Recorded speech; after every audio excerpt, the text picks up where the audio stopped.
Hi,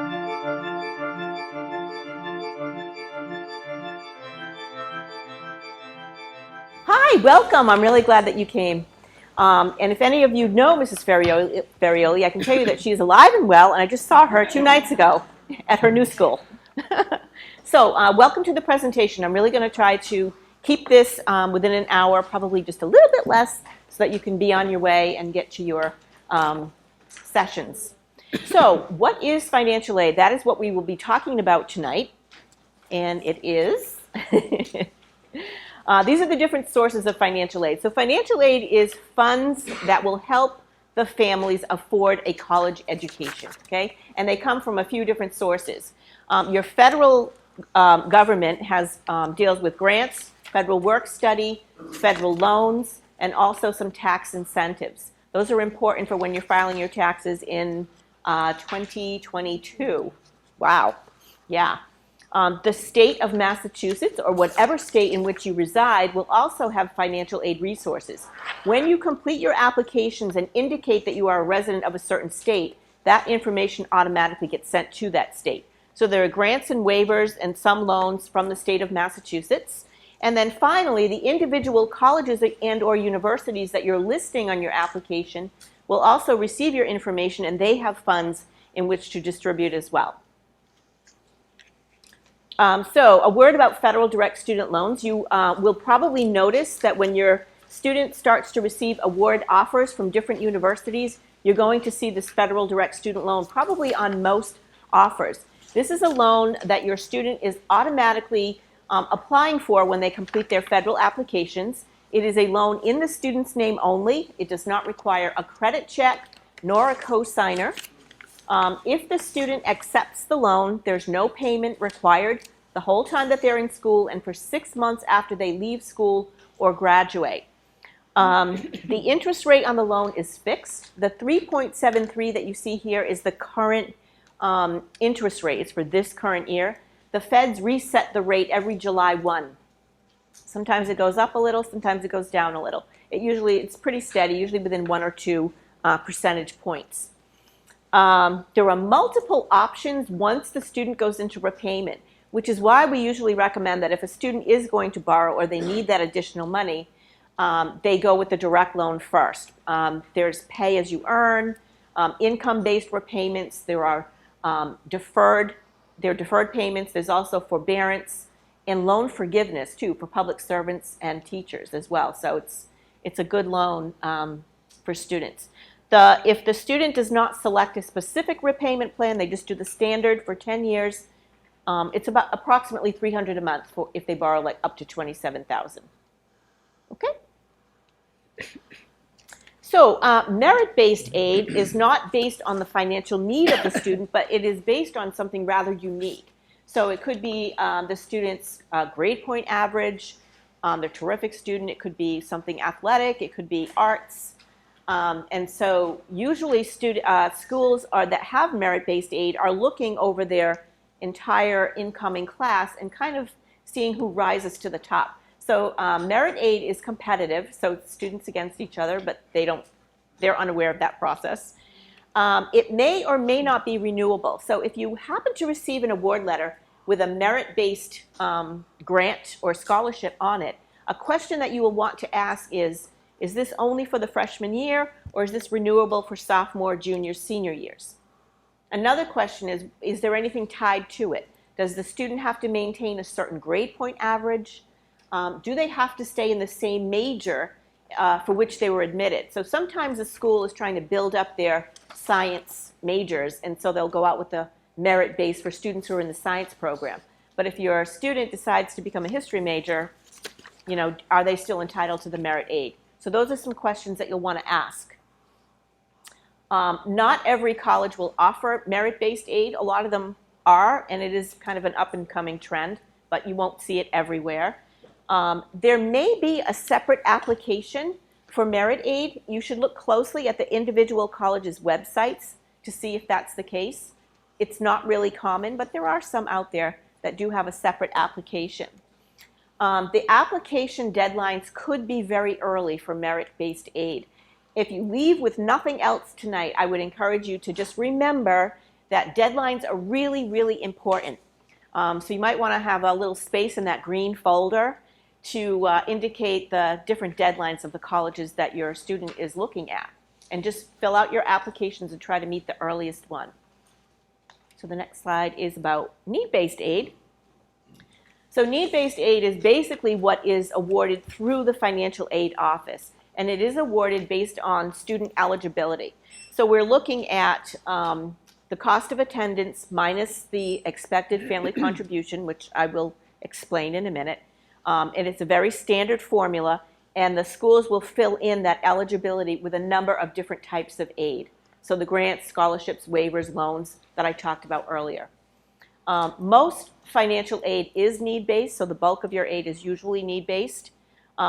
Students must be making satisfactory academic progress. And just a brief word about that is it is a federal policy, and each school has to have its own individual policy, so it could vary from school to school, but it's based on the same basic criteria, meaning that students must be making progress toward graduation. And that's what we all want, isn't it? We want to get them graduated.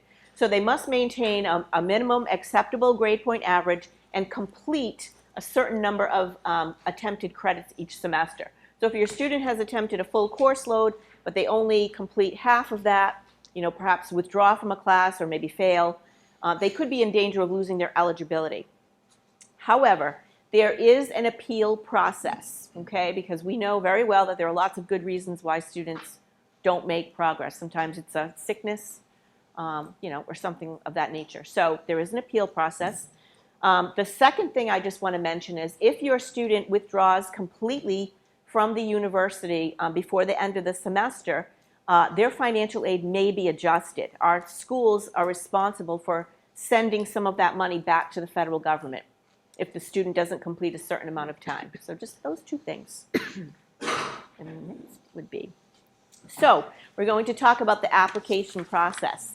The first one are, again, the financial aid priority deadlines. If you look at the deadlines on the free application for federal student aid, or FAFSA, anybody heard that term, FAFSA? It's almost like a common word now, but it's an acronym. Free application for federal student aid. So those federal deadlines are pushed way, way out. So you don't really want to use that as a priority deadline. You want to check your college and your state to see what the priority deadlines are. Early action deadlines can be as early as October or November. But the good thing is that the FAFSA for the 22-23 year is already available. So if you wanted to go home tonight and fill out the FAFSA, you certainly can do that. Standard deadlines are typically in February and March. I do know that the Rhode Island schools have an earlier deadline. Those are typically your February ones, and your Massachusetts schools are typically March. Yep. So the last says don't submit applications late, but what I want to drive home is don't not submit the application even if you are late. So if you happen to miss some deadlines, submit the application anyway. Sometimes there's a really good reason why people submit late, and you could try to appeal that as well. So try to get it in on time. So the FAFSA is the free application for federal student aid. So there's an official website, which is fafsa.gov, but I would urge you not to Google it because there are some fake websites out there. And when you get to the end of the application, they may ask you for a payment, but you want to immediately log off, don't go any further. There is no fee for the FAFSA. Its first name is free, right? If it's free, it's for me. Just remember that.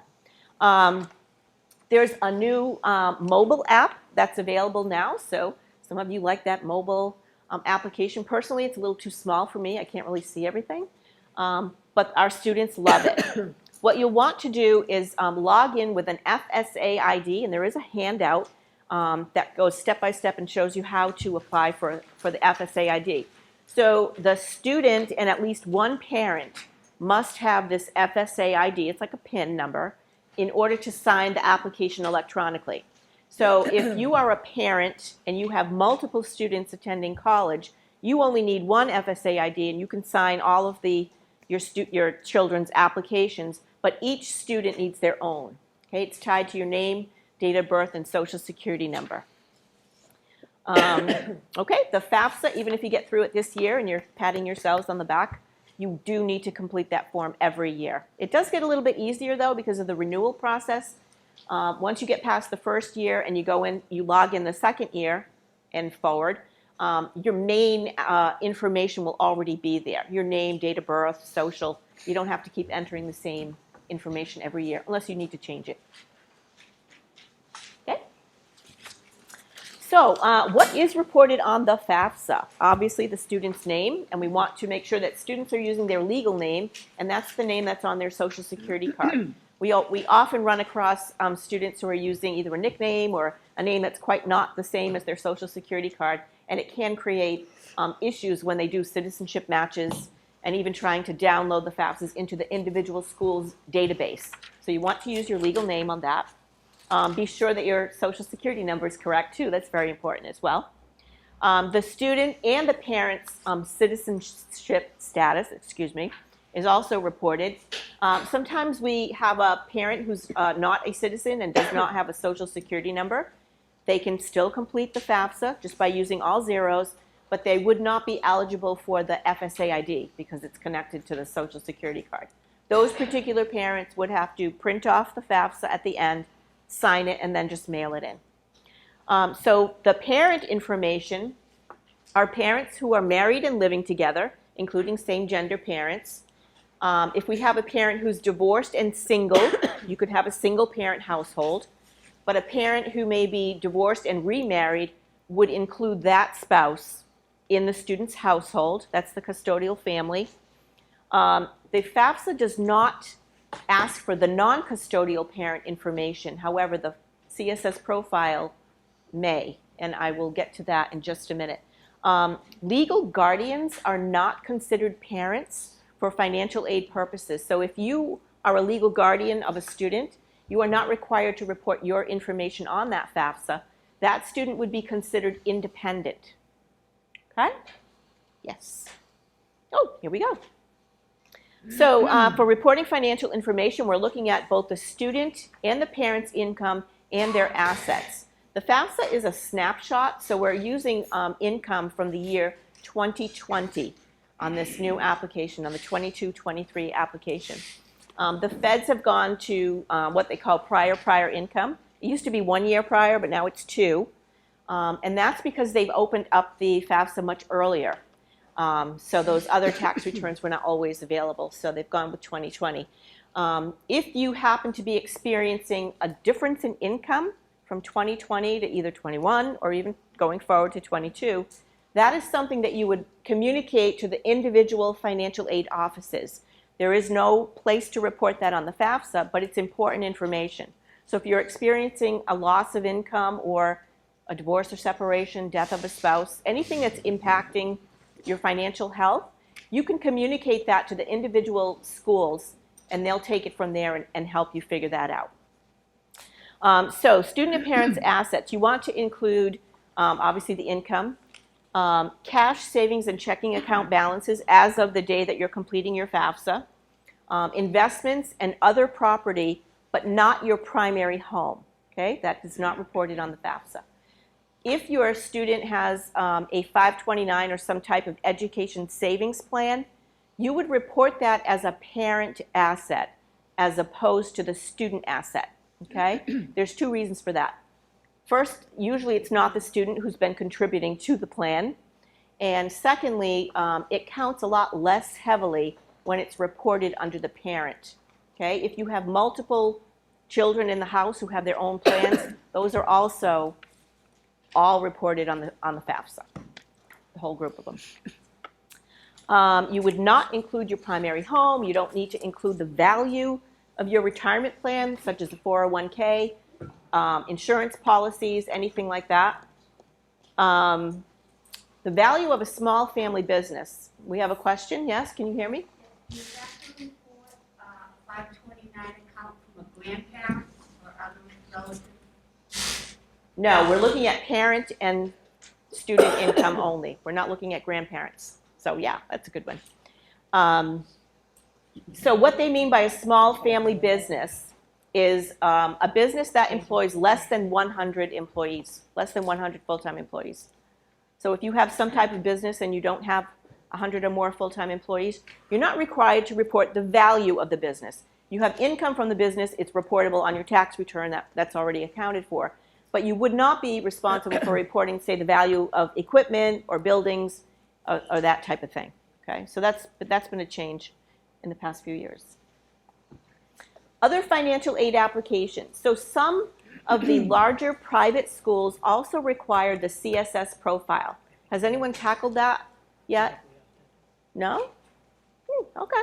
That one is available as well. And it does dive into the family's finances just a little bit more heavily. So the CSS Profile could ask you about the value of your primary home, retirement plans, and all kinds of other things. Non-custodial parent information, they have a separate application for that. So they do dive in a little bit more. And the reason that they do is because they usually have a lot more money to award. And they will have developed their own system to determine how much and where to award those funds. So there is a fee associated with the profile. It's $25 for the first school and another $16 for each additional school. If you're thinking about applying to a school, you're not sure if it needs the profile, check the website first. However, once you get into the profile, you will not find that school in the drop-down menu as an option, because if the school doesn't require it, it won't even be there for you to list them. Okay? But some of your bigger privates are using the profile, and they can come up with a different eligibility index, if you will, or expected family contribution than the FAFSA, because they're looking at different things. Okay? So after you apply, the colleges that you have listed on the FAFSA will receive your information electronically. That's why it's important to use the same name, social, all of that on the application so we can match them up. The student will receive an output document called the Student Aid Report electronically, by mail, or if they didn't list an email. Again, contact the financial aid office if you have special circumstances that are not addressed on the FAFSA. The colleges may request verification documents if you're submitting an appeal. We will ask for documentation for information that's in that appeal. And we review the applications and make a financial aid determination. You can appeal at any time. Sometimes your situation doesn't change until after the student has been accepted. Like, it's an ongoing process, so there is no particular deadline for that. Verification. If the student's application is selected for verification by the federal government, every school will be asking for verification documents. We provide you with the verification worksheet in which you list your family members and the number of students that are going to college, and then you would report or provide a copy of your federal income tax return. However, if you use the IRS retrieval tool, data retrieval tool on the FAFSA, you won't be required to submit a copy of your taxes. So when you're filing the FAFSA and you're in the income section, there'll be a question that'll ask, do you want to use the IRS retrieval tool? I would say yes, absolutely do it if you can. The application is very simple. It takes the information exactly where it's reported, puts it in the right place on the FAFSA, and then you know your information is accurate, the school knows it's accurate. It makes verification much easier.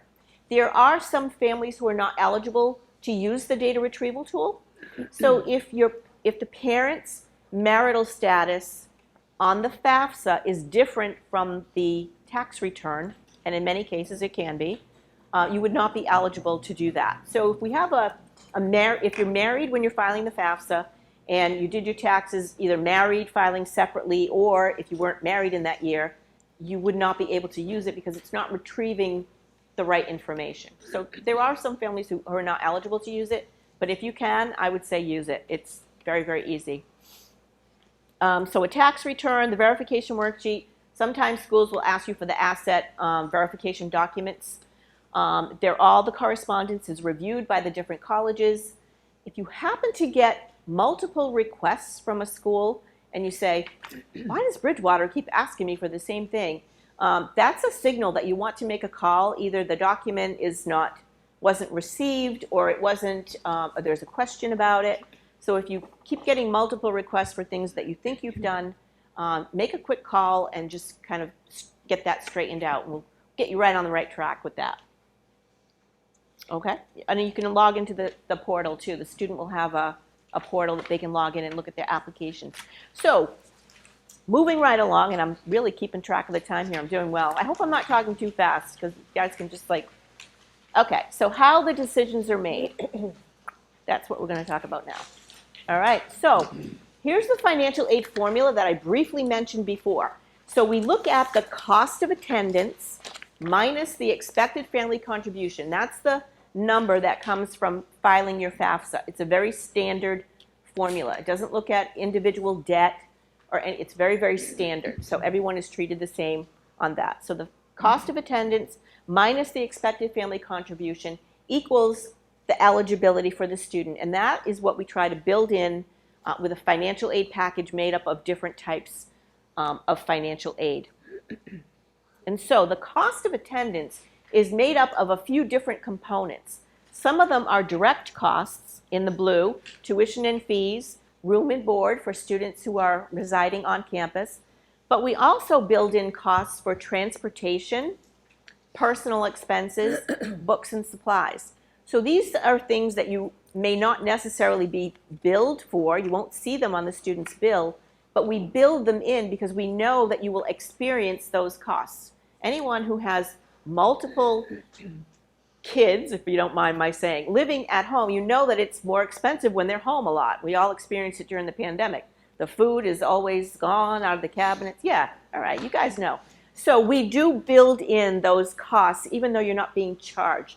So even if a student is commuting from their parents' home, they're not living on campus, we still build in a cost for board because we know that you're feeding them and they're using the lights and all that good stuff at home. So the cost of attendance is made up of direct costs and indirect costs that you're not billed for. So if you see like a $20,000 cost of attendance for someone commuting to Bridgewater State, it doesn't cost $20,000 on the bill. That's because of those other costs that are built in there. So the cost of attendance is different from your actual bill. Okay, that's kind of important. All right, the next one is, so the expected family contribution is the number that comes from the FAFSA, and it is the amount that the feds have determined that the family has the ability to absorb for 1 year of college. The same formula is used for every family. Some colleges use the additional formula, which is that CSS Profile, so those two numbers can be different. One of the premises is that the family has the initial or primary responsibility for paying. The EFC is not necessarily what the family will pay, and it can be lower if there are more than one student in that family in college. So I've just been trying to address this because there were some rumors out there that the feds are trying to do away with that, the lower EFC for multiple students in college. It is a rumor at this point that has not been confirmed. We have not received any definitive information on that as of yet. So the way it stands right now, it definitely, the EFCs are lower for each student when you have multiples attending college, and we don't know if that's going to change in the future. Okay? The net price calculator is something that you will find on the individual college's websites. So you'll find it probably a link through the financial aid office page, and it will ask you to input information about the students' and families' finances, the students' academics, and then at the end it will provide an estimate of what the award could look like. It provides the federal data, state, and it can also include some merit information. Again, it's an estimate, and it's only as good as the information that you're inputting. Okay, it's not a real offer. It's just, if you can't wait to find out, you can use that and just kind of get an idea. So, you probably all have heard people always say, oh, it's not worth saving for college because then you will never get any financial aid. So I always like to talk about the impact that assets, those reportable assets on the FAFSA, how it impacts the EFC. So we're looking at 3 families here with all of the same combined income, the $75,000, And we're showing where the assets are different for each family. So this is a family of 4 with 1 in college. So family A has an EFC of approximately $7,200. I think the formula was probably a couple of years old, so that may or may not be accurate. Then family B, the same family size and family income, but they had $75,000 of reportable assets on the FAFSA. So yes, they did have an increase in their EFC, but for the $75,000 reported, their EFC was impacted by $3,200. Okay, so it's never a dollar for dollar bump with assets. And again, with family C, they had the $150,000, so perhaps they have some investments or property, you know, it's all combined into one. And they did have a bump in their EFC as well, but for the $150,000 asset, you're looking at under $7,500 impact, okay? So when it's all said and done, don't we all want to be family C? Because we really do have the asset, and that's why we reported it, right? So that's the asset impact on the EFC. The next slide is going to show you the impact of income, okay? And if you zoom right in and look at the numbers, you can see that the increasing income has a much more impact on the EFC, and that's because it's really an income-driven formula. And that is why there's an appeal process when there's a difference in income. So again, 3 families, 4 in the family, 1 in college. We're looking at the first family. The assets stay the same for all 3 families, and it's the income that's increasing. And you can just take a brief look and just see that there really is a much higher impact on the EFC as opposed to the assets. Okay? So how the formula works is the cost of the school minus the EFC equals the eligibility. So the higher cost school, the student has more eligibility or the ability to be awarded higher grants and scholarships and so forth. So you don't necessarily want to not apply for a school simply based on that cost. The student will demonstrate more eligibility for aid at a higher cost school as opposed to a lower cost school. So if you're talking about the difference between maybe a Stonehill or a Harvard and, you know, a Massasoit or a Bristol Community College, there's a big difference in the cost there, okay? So yes, the student would demonstrate less eligibility at the lower cost school, but it is a lower cost school. So you don't want to discount a school just because of the initial price tag, okay? Yeah. Differences in award letter, I mentioned before that once the student starts applying and is accepted to different universities, they will be getting multiple offers in the mail. I'm just going to give a plug right now for the Massachusetts Education Finance Authority, MIFA. That's free because you guys are Massachusetts residents, I think, and they're the Mass Education Finance Authority. They have a lot of information available on their website. It's mef.org, O-R-G.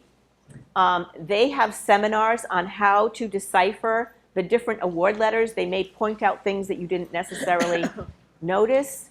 And they're non-biased because they're not a school, okay? They're a financing authority. So they can really give you some good information. Just go onto their website, poke around, go to some of the virtual webinars that they have, and they're also available for individual questions. So if you have some kind of a circumstance, you don't really want to call every school, you could call MIFA and say, hey, this is my situation. Would this merit an appeal? Should I submit an appeal? Just things like that. Like, again, they're non-biased. They'll give you really, really good information. So that's my plug for MIFA. The differences in the award letter. So what we're looking at here is the cost of attendance for each of the schools is the same. We're going on that premise. We're looking at a 5,000 EFC. Your EFC could be a lot higher and it could be a lot lower. We're just going with a 5,000 to make the math easy for me. So the eligibility is 40,000, and that's what we're going with. So each school is trying to build in the package that fits into that $40,000 range. Okay, so you have your first school giving you a nice offer of grant and scholarship. You'll see the student loans. You're going to see that on all 3. The reason that you're seeing the same number is because the federal government sets the amount that students can borrow. So for an incoming freshman, it's $5,500 for any school. That's the most that a student can borrow in that federal loan. There's an offer of work study. Just a quick word about work study. There are funds that are awarded to the school, to the student, excuse me. The student must secure a job on campus and earn those funds. Those funds are not applied to the student's bill. It's rather more like pocket money, you know, Friday night pizza and different expenses, maybe their books. But a student would work in a job on campus and then earn a paycheck every couple of weeks. So I was a work study student my first couple of years in college. So anybody want to guess where I worked? Who do you think hired me? Financial aid. Look where it got me. So we're looking at a total of $40,000. The first school, there's no unmet need. So again, just to keep the ball rolling, College B, you can see the different amount, $5,500 loan, work study. These are both very nice offers here, but this second school has left $7,000 worth of unmet need. So we're going to talk about unmet need in a little bit. And then again, College C, a little bit less on the scholarships and grants. You see the same loan and work study. So these are differences depending on the endowment of the school, the availability of funds that they have. So you can see how the award letters can be different. Now the next slide, this is a little bit trickier now. These are, again, we're dealing with the same cost, $45,000, total eligibility 40, and this is where I really want to point out some differences here. So we have College A, of course, is everybody's favorite. So you've got this nice large grant and scholarship offer. You've got your student loans. You've got your, there's nothing for parent loan. There's your work study. There is some unmet need there, but it's still a generous offer. Same with College B. The grant and scholarship amount is different. Could be that the school does not have as much to offer. So you're left with, you know, a $5,000 unmet need. But the thing that I want to point out is this parent loan here for $10,000. See that? And then when you get to College C, there's no offer of grant money here at all. And there's a little bit more of the parent loan right here. So the bottom line is the same, but the source of the funding is very, very different. If you happen to receive an award letter that has a parent loan or any type of alternative loan, and you have not applied for one, this is the college's way of showing you how you could afford to meet that $40,000 mark, okay? It doesn't mean that you will be approved for the loan or that you even applied for the loan, but it is a way of showing how it could be affordable, okay? So you really want to pay attention. Anything that has loan obviously must be repaid in the future. Grant, scholarship, waiver, those are the free funds that don't need to be repaid, okay? A little trickiness there. So now this is how to pay for college, and we're going to talk about meeting that unmet need. So if the balance due was $20,000, so let's say College B, I think, had kind of that range, was the favorite school, and that's the pick, right? That's the one your student wants to go to. So you're trying to meet $20,000 of unmet need there. So one of the ways that students and families pay is by using past income, which is savings. And I always like to say it's never too early or too late to start saving for college. Even from tonight, we still have a whole year to go. So if you're really, really diligent, you know, there may be a way to save even a little bit of money is helpful. You know, even if students don't have to worry about how they're going to pay for their books. So any little bit helps. So we're talking about using some money for savings to plunk down on the bill, perhaps using present income, which is like a payment plan. Most colleges will offer some type of payment plan. If you're trying to use a payment plan for $20,000 with a 10 months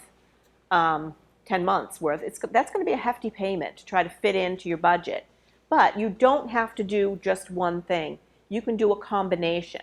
So you can plunk down some money from savings, get the balance down a little bit, pick a payment that you can afford. So I like to say, you know, sometimes you come to a point where it's like, oh, I just paid off my car, so now I don't have that car payment, but I'm used to making it, so now maybe we can use that. to pay for college. And then you can perhaps borrow from some type of loan for the future. Now, I don't want to disparage the Parent Plus loan at all because it was demonstrated in those previous awards. The Parent Plus loan is actually a very good loan. It's the federal loan for parents, so you don't need to go to a bank or worry about being fooled by anyone. It's a very reputable loan. It has a very standard approval. So a parent who is approved for the loan is approved with the same interest rate. It doesn't matter if their credit score is in the 800s or whatever their bottom line is. I honestly don't know what it is, but there is no tier in there. So if the parent is approved, everyone has the same interest rate. You can choose to defer payments while your student is in school, or you can go into immediate repayment. But it is a loan in the parent's name, as opposed to some type of alternative loan where the higher the credit score, the lower the interest rate. So that's what they call a tiered approval. I'm going to talk a little bit more about that. So these are the different ways that you can, that's okay, I was kind of done on that. So the next one, we're going to talk about some of the things that you'll want to consider. Would starting at a community college save a significant, yes? You talked about the terms generally on that. The terms for the parent loan? Term, 10 years? You know what? I don't know what the term is on that. I get stumped every year. I don't know why. I don't know. I don't think it is 10 years. No, I think you can just because some of the parent loans are quite large, so I don't think it's a 10-year plan. But I'll have to look at the details. I'm really sorry. I got stumped again. So other considerations. Starting at a community college, would it help to save money? Yes, it definitely does help to save money, but it's not for everyone, okay? It is for some. Consider the number of children that you'll be sending to college and, how closely spaced are they? Think in terms of total enrollment. So you're borrowing for the first year, but you'll probably have to borrow for the second, third, and fourth years as well. Calculate the post-graduation monthly loan payment. Now, when you borrow from these loans, there are payment calculators built in that run you through a calculation to let you know what your payments will be like. Research the potential starting salary for the intended career. That's more for the student. So you don't really want to over-borrow for a job that doesn't really pay a lot, particularly at the very beginning. Is the student considering graduate school? And if that's the case, that's another couple of years tacked on to the undergraduate career. Sometimes a student can secure a job with their undergraduate degree and then the employer pays for the graduate program, that's a sweet deal. You can get one of those. Know your credit score if you plan to borrow from an alternative loan program, and you have a whole year to work on it too. Compare the school's net price after the financial aid offers are received and just see what is it that they're trying to help, get you to fill in with that type of loan. And then the last slide, and I'm running way ahead of schedule over here.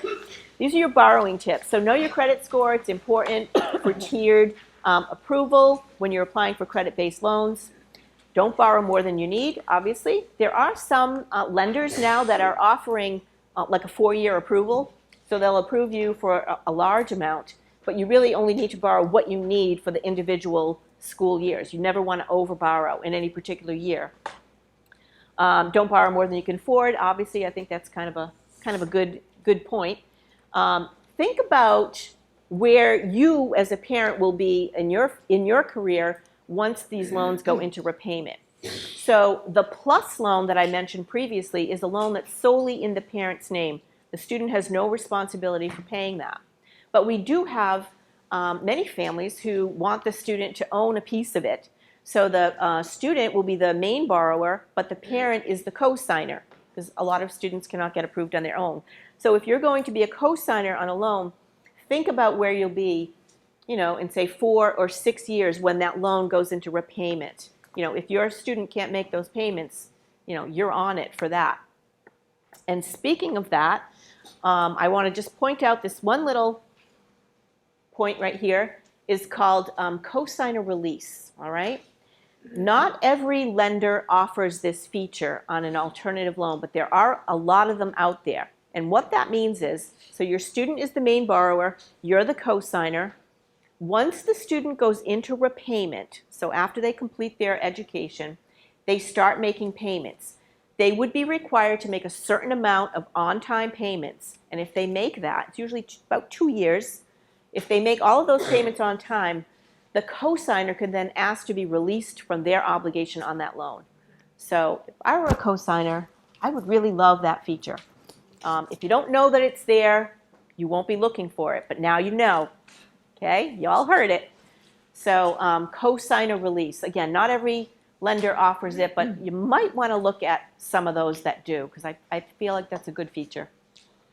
Sometimes you can save a little bit of money by going with a shorter term, and there are some lenders who offer a decreased interest rate if you go into immediate repayment, but you have to be prepared for those payments while the student is in school. So just be very, very careful about the terms and conditions. Sometimes a home equity line of credit is the way to go, particularly if you already have one. Then you set your own terms, your own payments. It's not for everyone, but it's a good option for some families. And I think with that, there is one more slide. And that's paying for college in Mass. You do have options. We had a transfer little thing on campus today. So there are a lot of really great relationships between the community colleges and the state schools in Massachusetts. Some of them offer the student automatic acceptance, reduction on tuition if they have a good GPA. All of their classes will easily transfer. So there are some really good options in Massachusetts. Again, it's not for everyone, but it is for some. That was my path, because I'm the oldest of 5, and I figured, everybody else is going to have to go to college too, so I'm going to go the BCC route. Yeah, they didn't go to college, but I still made out great at BCC, because hey, look where it got me. So I would say, particularly for perhaps a student who doesn't really know the direction that they want to go, that's where I was at. I was like, well, I want to go to college. I don't know what I want to do. These community colleges are really a good option for a lot of students. Yep. And I think that might be it. And I will open it up for questions and get you out of here on time, too. Double whammy. Anybody have anything that they would like to ask? Yes. Yeah, it's right behind you. Yes, handout. Anyone else? Yes.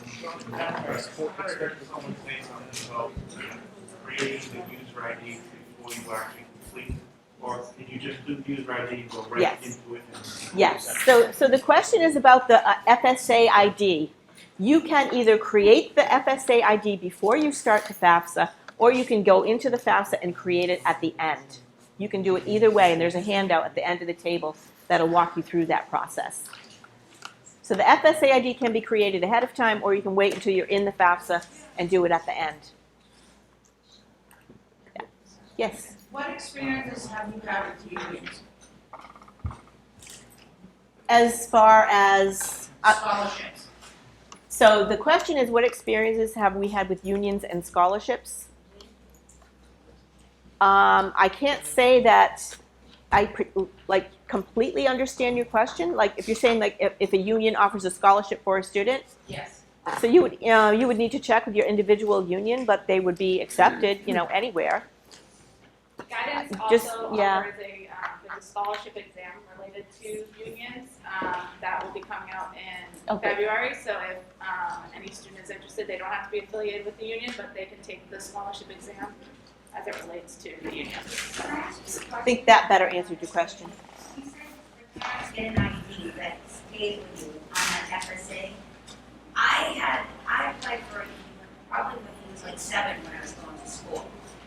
Will I have that same ID that I had years ago, or do I gotta fill it up? So the question is about the FSA ID, and if the parent had the ID, if it's been a very long time, because they did upgrade the FSA ID within the past, I want to say 4 years, but I'm not exactly sure, you may need a new one. However, I remember the old one. I didn't know if you can't remember the old one, you can definitely create a new one. So if the parent themselves is a student and has an FSA ID from filing their own FAFSA, that would still be good to sign their students' FAFSA because it's connected to your name and social. If a student qualifies for a scholarship, like for example, like my employer offers a scholarship to a handful of students every year. Say it's $2,500. Does that go toward the expected family contribution, or does that come off of something else? So the question is, if a student is awarded a scholarship, does it replace the expected family contribution, or does it get counted somewhere else? It counts as a resource, like other financial aid. Whereas most colleges don't fully meet that unmet need, it would just go against the unmet need. Very rarely do we have to adjust an award for a scholarship, unless it was a $20,000 scholarship at a lower price school too. It really depends on the cost. Our policy is always to reduce the loan first if we have to adjust anything.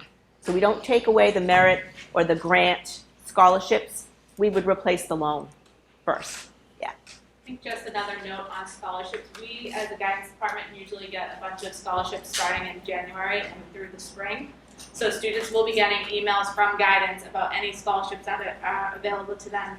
And it's a range of different criteria that these scholarships fall under. So we encourage students to check their emails daily. We also have a scholarship binder with hard copies of those scholarships. So usually those things start rolling in January. So I would say for students, apply for every scholarship that you can, but don't pay anyone to do a search for you because that could be a scam. So you don't want to have to pay anyone. You can get free help pretty much anywhere. But apply for everything that you can because it's not going to hurt. There are scholarships that go unclaimed every year. Anybody else? You said appeal several times. Yes. Is that something that we can expect on a regular basis? I mean, it seemed like you're kind of emphasizing that you can appeal. Is it something that we should be expecting to see? So the question is about appeals. I did mention it several times. The reason that I particularly honed in on it is because there isn't any place on the FAFSA that indicates that a family can appeal. And with this whole pandemic, people have really experienced very different wages from year to year. So that's really the reason that I mentioned it several times. However, if you end up with an award offer and you feel that it's like, wow, I was expecting a little bit more, you can submit an appeal for more funding as well. No guarantees, but it doesn't hurt anything either. So yeah, we've seen a lot of appeals this year. It's probably why it's fresh on my mind. And they're hard to do. Yes, so the appeal would start in the form of a letter to the financial aid office, even an email, and then the individual counselor. So we work pretty much the same way as every other school. We have a caseload. So the counselor would read the letter and then decide what to do from there, what action to take. Usually we'll verify what's on the FAFSA first and then try to collect as much documentation about the appeal as we can. So for this year, we were looking at 2019 income on this year's FAFSA. So a lot of people were unemployed or underemployed in 2020 due to the pandemic. So just a copy of that 2020 tax return, already been filed, very easy to do. So yeah, those are the kinds of things that we would ask for in an appeal. Any other questions for Diane? If someone has a private question, I will put my mask back on and stay over here without the microphone, because I think I still have it on. Yeah, I do. So I think One more? Do you I have? do a private one. Okay, sure. No problem with the private question. Yes. So, after you apply to school, is that a good idea? Should we wait to hear from the school, or should we be proactive and follow up a phone call or something? So the question is, what do you do with the school? Do you wait to hear from them, or are you proactive? I would say at this point in time, you should definitely be waiting. We haven't even started downloading FAFSAs for next year yet. One thing I do want to mention very, very quickly is when you log on to the FAFSA website, there will be 2 active years right now. Students can still apply for 2021, which is the year we're in. You want to be filling out the 22-23. Okay, so there's 2 active years. So we haven't even started downloading those FAFSAs. There are some out there in our federal mailbox, but it's just too early for us to start taking action on those. So, but if you get to a point where the student needs to make a decision, right? So I would say you probably wouldn't hear anything earlier than December for most schools. So if it gets to be the end of December, but I think for now, We should wait. I think, yes, for now you should wait. And students don't need to make a decision unless they're doing an early decision until May 1st. So Right. it is okay to wait, to Yes. give it that time. And I think just to your point in terms of deadlines, the college application deadline is different from the financial aid deadline. So Yes. please just Yep. keep checking the school's websites just to make sure. I know our students are feeling really overwhelmed right now with the college application piece, so it's parents, it's great for you being here today. If you could take that financial aid piece off of the student's plate and kind of keep track of those financial aid deadlines for them, I think that would be hugely helpful. Nice. Okay. So even though you don't need to react now, you don't want to wait until the last minute either. You know, try to get it done before the summer, because that's when we really start to get busy. We have about 5 minutes, so if anyone has college-related questions, I'm happy to answer those for you as well.